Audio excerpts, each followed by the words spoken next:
Hi, today I will be talking about easy step to increase your happiness quotient.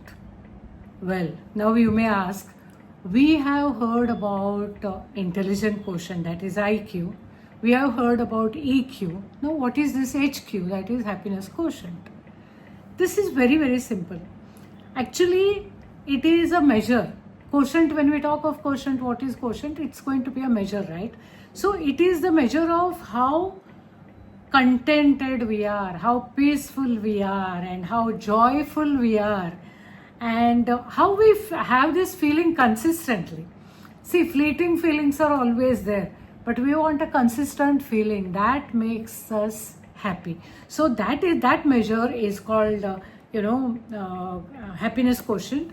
So it is not bound to any of the external factors. Say, for example, I went to Switzerland for taking my vacation, so I was very happy about it. Or you may say, no, last time I accomplished something, so I'm happy. I got my promotion, so I'm happy. I got a pay hike, I'm happy. They are all not happiness. They are the fleeting moments of happiness. So that is not actual happiness.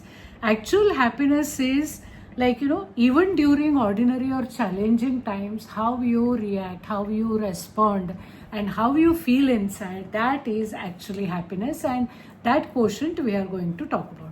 Now, I mentioned about IQ and EQ. So IQ and EQ to some extent are like inherited also, like especially IQ, if you come from a good set of gene pool, so some, your absorbing capacity is good and your understanding is good. So all of us know about that. I'm not saying that. But what happens is, like, if we talk about IQ and emotional quotient EQ, lot of factors come into picture, because what kind of home we are getting brought up, and how are our parents, what is their education level, what is their background, and what kind of society we are living in, what kind of schooling we had, what kind of understanding we had in the society. So many factors build up that cultural context, any context you take. So it depends on that. But HQ, that is your happiness quotient, is completely independent. It's completely in your hands. So if you want to control it, if you want to enhance it, you can do so 100%. Trust me when I say this. Okay. Now, sometimes we come across people who are very calm and very serene, come what may. And also sometimes we come, they don't react.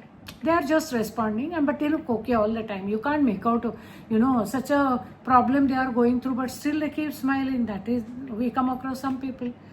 Some people are there, they are completely all the time complaint boxes. Just make a mistake of asking, how are you feeling today? Long list. Arey, you don't know what happened. My boss is so nasty. I just couldn't do this.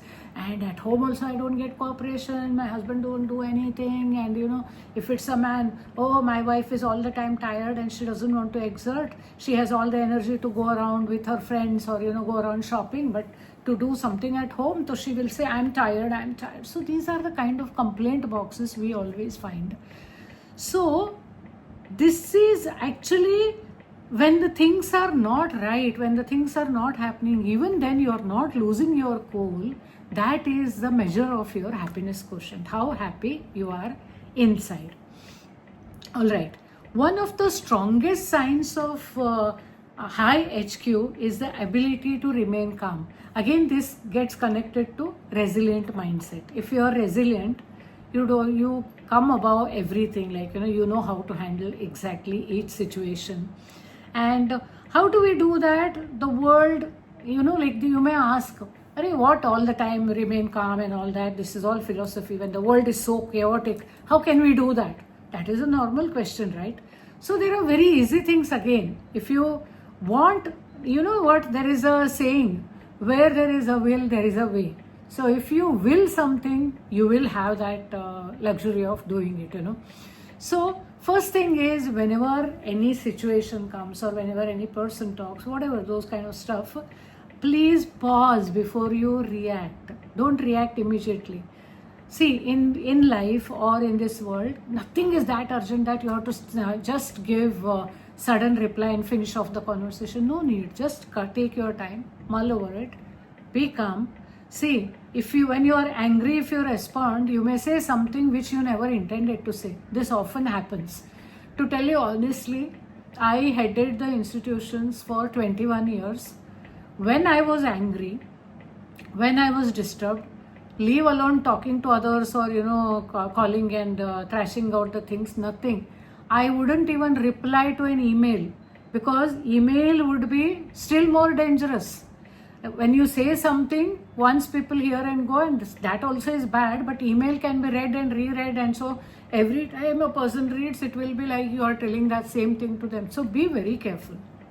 So that I have followed, and it has immensely helped me. I am not talking any bookish knowledge. Whatever I have understood, whatever I have learned, I am trying to share with you all.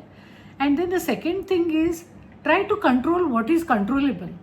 See, in life, everything around us cannot be controlled. So if any person is behaving nasty, can you control his behavior totally? Or if today I am ready, dressed up, decked up to go to a function, suddenly it starts raining, do I have control over the rains? Or suddenly something happens. So we have no control over external circumstances. What you can control? Only yourself. So learn to control yourself, and you will be doing good to yourself. Now the third is, I'm going to share with you one beautiful technique. You're going to love this. I'll tell you the logic behind also why you should do this technique and how it is going to be helpful. See, it is called grounding technique in psychology. So in most of the times, therapists and psychologists use this. So it is called as 5-4-3-2-1 technique. It is sounding little childish, right? No, it is not. It is very powerful technique. And please try it next time you are disturbed, or when you are angry, or when you are emotionally upset, or anything which is something is disturbed you. You try this technique, immediately you will feel grounded. Now what is this? First thing is, see 5 things. Now what is see 5 things?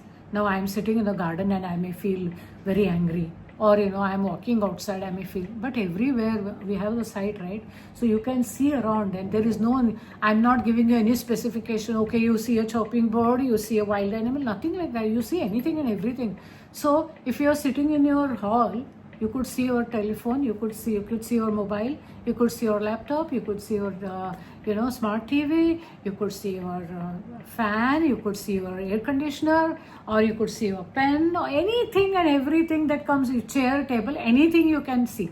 So see 5 things, write down if you are able to. Otherwise, make a mental note of it, okay? Then the second thing is, touch 4 things.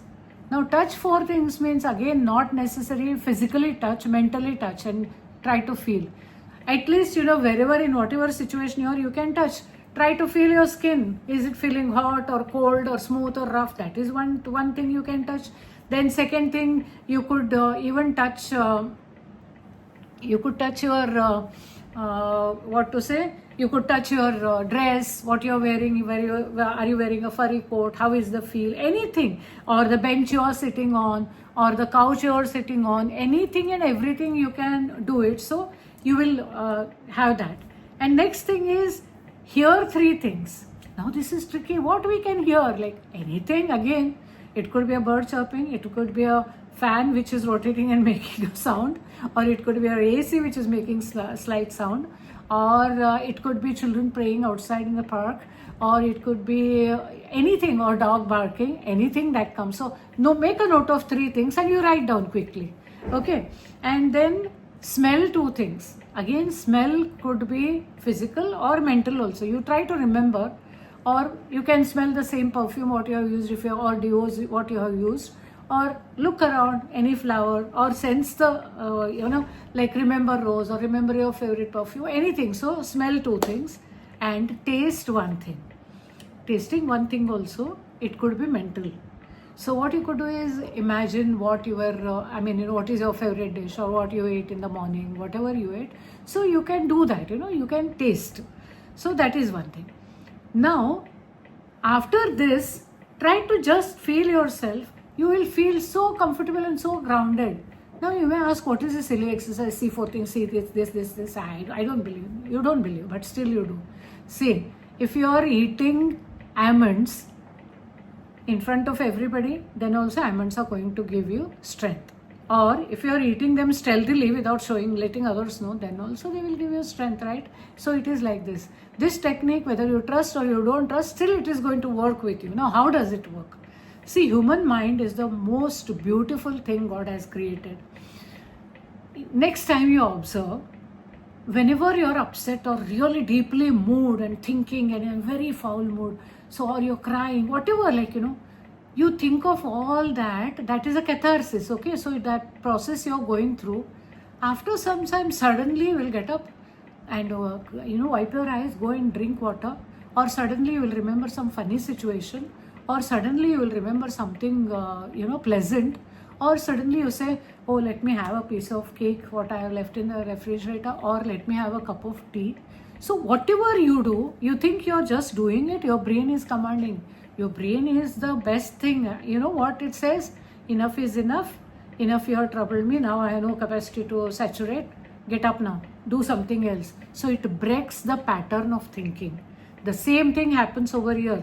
You may feel this exercise is silly, but the minute you engage your brain, see 5 things and then let me write or let me make a note of it. So you're cutting that chain of thought. Again, second, touch 4 things. So you are either touching physically or imagining. So again, so all these 5 things, they break the pattern of your thinking and make you feel good, and you start feeling grounded. So try to do this, and you could comment, below whether this really worked with you. I would like to know. All right. Now I would like to talk about dealing with people who hurt us, because most of the time we get hurt and we feel unhappy, right? So whenever we see, okay, like they know, like I behave so well with others, why everyone treats like this with me? And whenever they have work, my friends come, they remember me and they call me and take my help. And whenever I seek something, they don't. Other days they don't even care what I am doing. So these are all the negative conversation go a lot in our head, right? So how to deal with such people? First thing is, if anybody tries to hurt you, understand the source of that hurt. Why are they behaving the way they are behaving? Now you may ask, I have not done anything to anybody and they are behaving bad. Now are you asking me to think why they are behaving bad? Yes, you do it. It's not to favor them, it's to favor your own self. So that gives you little time to think and feel little better, respond in a better way. So if a person is going through something, or if a person is, you got a promotion, the other person has not got, and he is feeling bad and he is talking something, don't take it with a pinch of salt, we say, no? So like that, or trying to understand their situation, your battery will not be completely drained. They're all energy suckers and they're all drainers. So don't do that.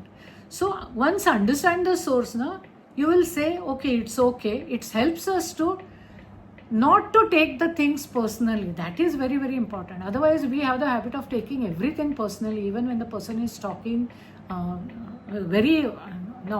whatever, casual things also sometimes it hurts us. So that helps us in doing that. Then second thing is, if person is repeatedly behaving bad with you, set emotional boundaries. You don't have to shout, you don't have to scream, you don't have to, put them down. But you be firm, you say, and you don't even get hurt inside, So what you should say is like, say, what the kind of talk you do is not okay with me. So please refrain from doing it. Please don't talk to me like this. I don't like. So that is the way you set your boundary. So you will not take the things personally. Other person also gets a signal that he can no more hurt you. Another thing I'll tell you, there are some people who deliberately want to hurt you.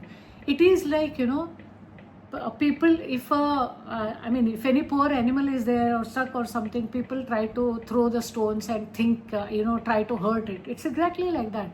Once you're not getting hurt or you're not responding, they become powerless. So without your reaction, people become powerless. Trust me on this. So set your emotional boundaries and then choose response over reaction. Suddenly you don't respond. Nothing in the world is going to stop if you don't immediately reply and vent out your feelings. Don't do that. That's a very dangerous thing, whether it's in a personal life or in the professional life. Okay. Now what happens is, every time we start getting hurt, when people praise me, I'm very happy. Okay, today I'm posting this video. If lot of likes are there, I will check immediately. I'll keep on checking every 10 minutes. That is addiction. And I'm very happy. That is not the way to live. I have done it with the intention of sharing my knowledge. Those who want to take the nuggets, let them take. Those who refuse it, it is their loss. It's not my loss. I wanted to share, I have shared. You should leave at that. So what happens is, if I start taking everybody seriously and responding to everybody seriously, then it is like giving the remote control of my life to others. So they will press and they will change the channels. They will make me dance to their tune, which is, I don't want to do that. So be very, very firm about that. Be very careful about that. Now, then the $1 million question comes, can we change others' behavior towards us? See, this is actually yes also, no also. First I will talk about, you cannot completely change others' behavior. But yes, what we can do is, we can try to, do it and achieve to some extent. You may not be able to get it 100% change, but we can. So first thing is what? Model what you want. Like, if I want to be treated with respect by somebody, first I should treat that person with respect. That's as simple as that. So people always mirror your behavior or clone your behavior. Then, change your reaction.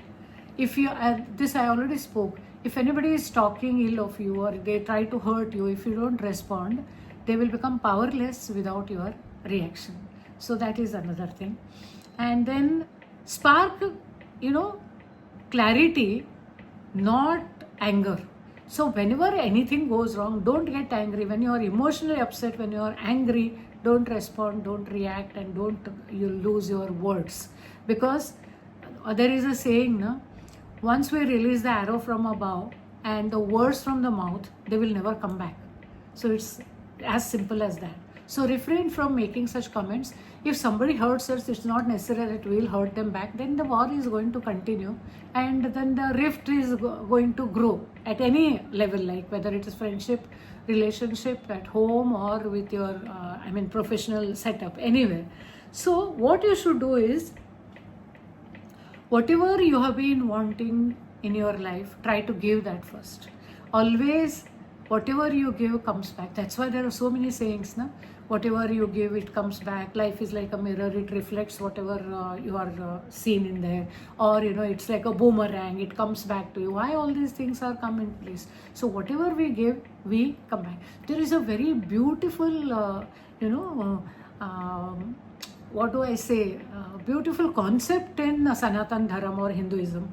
All our gods and goddesses, like say Ganesha, Lord Ganesha is there, Goddess Saraswati is there, the Goddess Lakshmi is there.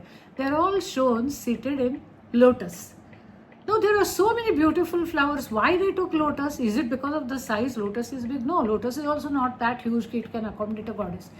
And actually Sanatan Dharma is very, very philosophical and symbolic. You have to understand the meaning, you have to apply it to your own life. So that is what Hinduism teaches us, Sanatan Dharma or Vedas, whatever they say. See, where the flower grows, it grows in the mire, in the dirt. But the lotus, neither the lotus flower nor the lotus plant, they are not affected by that mire at all. Of course, the scientific reason is there is a wax coating on the leaves, there is a wax coating on the petals, so they don't get dirty. That's okay. Don't rationalize too much. But what is important to take here is, they are remaining in that environment, that circumstances, but they are still completely free and they are fragrant and they don't get attracted, they don't attract that dirt on them. Now, our gods and goddesses are sitting over there, always in this mudra. They are always giving. Gods, why do we revere them as gods? Because they know how to give. They are not seekers. They are not with a begging bowl. So what we do, always we want. I have given my 25, 30 years of marriage and my husband has to respect me. Don't command. It has to come automatically from that other person. Or, I have done so much for my son, I have done so much for my daughter. What I didn't do, you tell me. Like, my kid, I sent them to best school and I took their studies. See, enjoy the process of motherhood, enjoy the process of family, enjoy the process of fatherhood. Your children are not your fixed deposit certificates to expect anything from them. Don't do that. Let them live their life. Make them good human beings and make them independent. Let them live their life. Don't put any, kind of shackles to your kids that you have to talk to me like this, you have to do like this to me, you have to gift me this. What nonsense is that? Don't do that. So then you will be remaining unhappy only. So as long as you keep your expectations less, hurts will be less. That is why Lord Buddha says, desire is the main root cause of suffering. I never used to understand it when I was a kid or when I was in school and all. I used to read it. I used to write it in the essays and all also. But I never understood. But now I have realized what is the meaning of that, So desire need not be always materialistic. Okay, I want a Mercedes-Benz car, I want a big bungalow, I want to go on the cruise, or I want to go on that Himalaya trek. So desires are many. Even expecting other person to love us also is desire. Or expecting, even when I go home, I don't even expect any of my family members to offer me a glass of water. If they give me, I bless them. If they don't give me, I don't curse them. It's up to them. So if you keep less expectation, then you're bound to be really happy. Trust me on this when I say. And another thing, what happens, do we really need to forgive people who hurt us? Hurting, you may not be able to stop. But by forgiving them, you are not doing any obligation on them. You are making an obligation on yourself. I'll give you a very simple example. Suppose you get hurt and how much care you take. Oh my God, I am hurt. So you will take Dettol and you will wipe it clean and then you will put a band-aid. If the hurt is more, you will go to the doctor. If it's iron prick, you will say, do I need a tetanus? So much care we take, and then for 5 days we take care of that, change a bandage. It gets over. You heal the physical hurt. Then why don't you heal your mental hurt? Mental hurt also, leave everybody to their karma. Those who have hurt you, they have gone away, they have moved on. Sometimes they may not even realize that they have hurt you, but they have moved on. You are you got stuck into that. You are living with that hurt. It is like, having that dirt in your head. I'm calling it as dirt because it is like keeping that waste things in your dustbin of your head. Your head is not a dustbin. Throw it out. Just do Control Alt Delete. You're not going to lose anything. Just delete the whole thing. You don't require it. Don't let them stay with you forever. Sometime 20 years back, your sister-in-law spoke. She was idiot. She spoke something. You're going to live your entire life remembering that. She might have even passed away, or she spoke. Whatever has happened. But today, if you are going to sit and cry over that or start cursing, she had done like this, when I got married and came, my husband's sister behaved this way. So if you do that, that is not going to help you in any way. You know what? It is like holding poison in our mouth and expecting that other person should die. It's never going to happen. It's never going to happen. Trust me. And there is again a concept in Hinduism. You must have heard about Lord Shiva. Lord Shiva contained the poison in his neck. He didn't internalize the poison. He protected the world. That there is a story behind that. Now, what does that mean? All the suffering, whatever is there outside, it's all symbolic again. You can gulp it, but don't internalize it. It's not worth internalizing. Either you spit it out. If you can't spit it out, contain it. Don't bother about it. That is the message Shiva is giving. Lord Shiva is giving us. So it is not worth carrying this in your head. It will be like making them stay with you completely. Now what you could do, now how to really help yourself if you want to be really happy. There are certain things, 5 things you can do daily. Make it a part of your routine. First thing is gratitude check. See, all of us get one or the other problems and there are shortcomings. We want something, it doesn't happen, and we struggle and we don't get the desired result, or sometimes our energies are less. We're not able, anything it could be.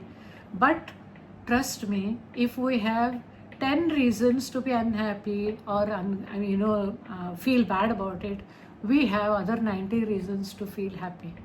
See, the very fact that we are alive today, is it something less? You listen to so many things, you hear the news so much around violence going on and sudden death, sudden crash. Today I am alive, I am getting up in the morning, that itself is my reward. So feel gratitude for that. And we are getting air, water, sun, anything and everything you get in your life, be grateful to that. So practicing gratitude makes us strong.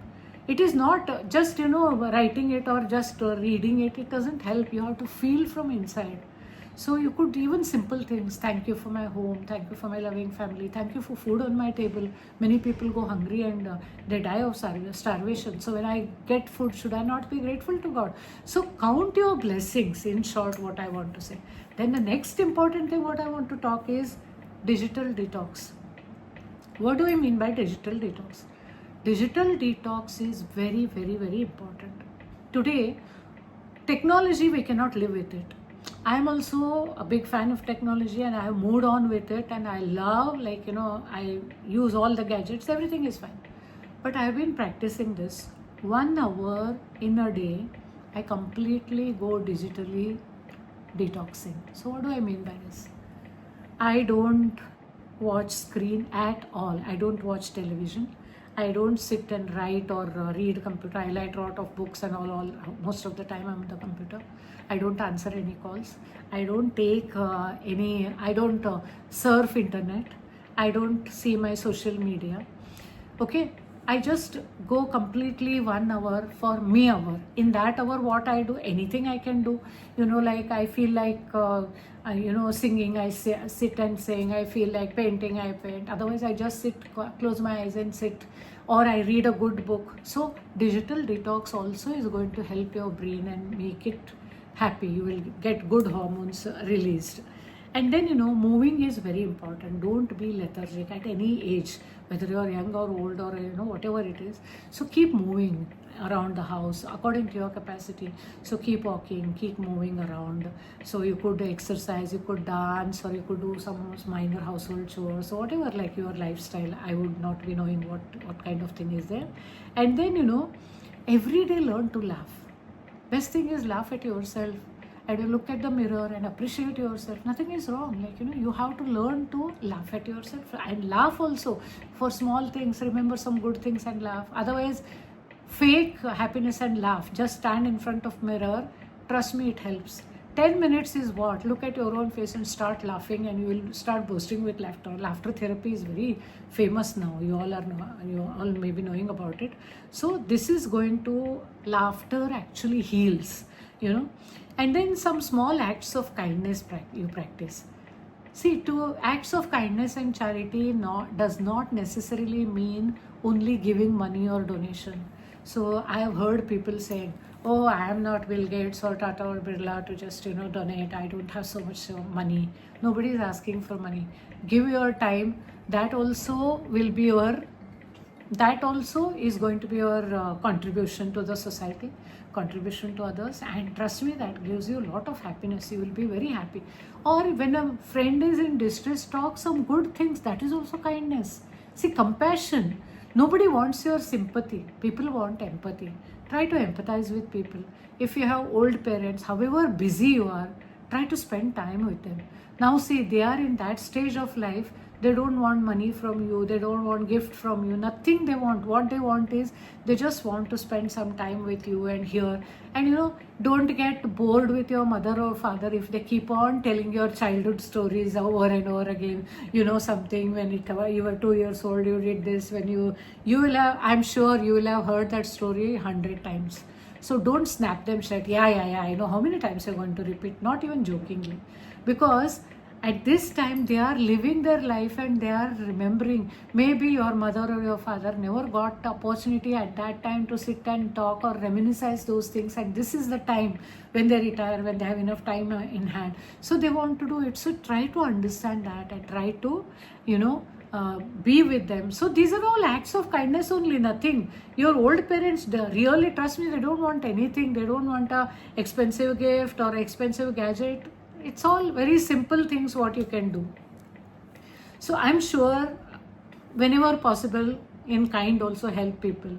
Even if you can feed 2 people, or especially the crippled ones, or physically challenged ones, or those who cannot afford. So be little generous. Nobody is asking you to keep stand on the road and start donating. Nobody wants that. Even if you are having a house help, like if they are in distress, try to do whatever you can, or small acts of kindness, helping your neighbors, whatever you can according to your capacity you can do. So now the entire thing, let me quickly summarize what all we discussed. First thing, we understood what is happiness. I forgot to tell one thing when I was talking about HQ, happiness. Actually, happiness and joy are totally different things. Do you know that? You know what?